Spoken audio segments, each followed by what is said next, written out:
As citizens of the 20th century, it's hard not to see public opinion as a powerful political tool. The voice of the people has dominated our society for decades. It has elected leaders, and it has toppled governments. But how did we get here?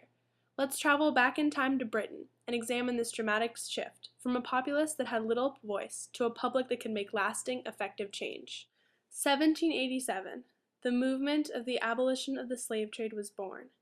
This was the first modern successful campaign in popular politics.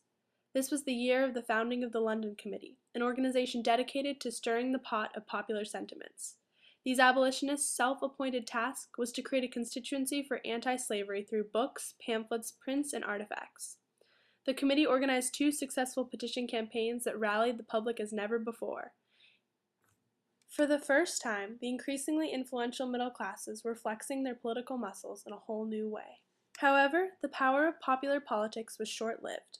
When the abolitionists' gripes were finally brought before Parliament in 1792, the House of Lords stalled, and the issue ultimately came to nothing.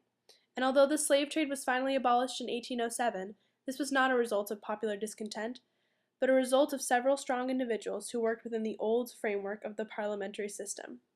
Led by Wilberforce, these men deliberately avoided the sort of tactics employed by the abolitionists before. Popular politics, it seems, would have to wait. The time would come at the turn of the 20th century, but it would arise from an issue even farther from home: the Congo Free State.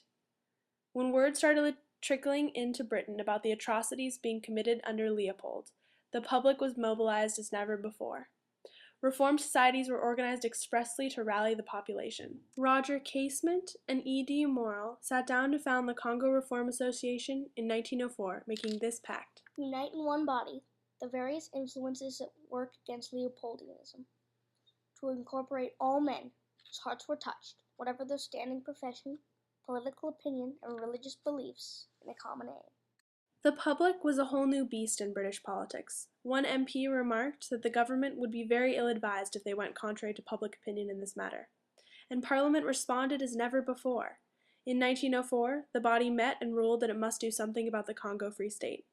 After continued urging, Britain finally pressed the Belgian government into annexing the state in 1908. Yet this was far from the end of the reform story. The CRA continued to strive to spread humanitarianism and equality abroad long after this battle was won.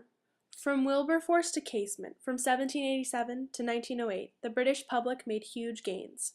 The power of popular politics had finally been realized, and the repercussions of this transformation are still felt today.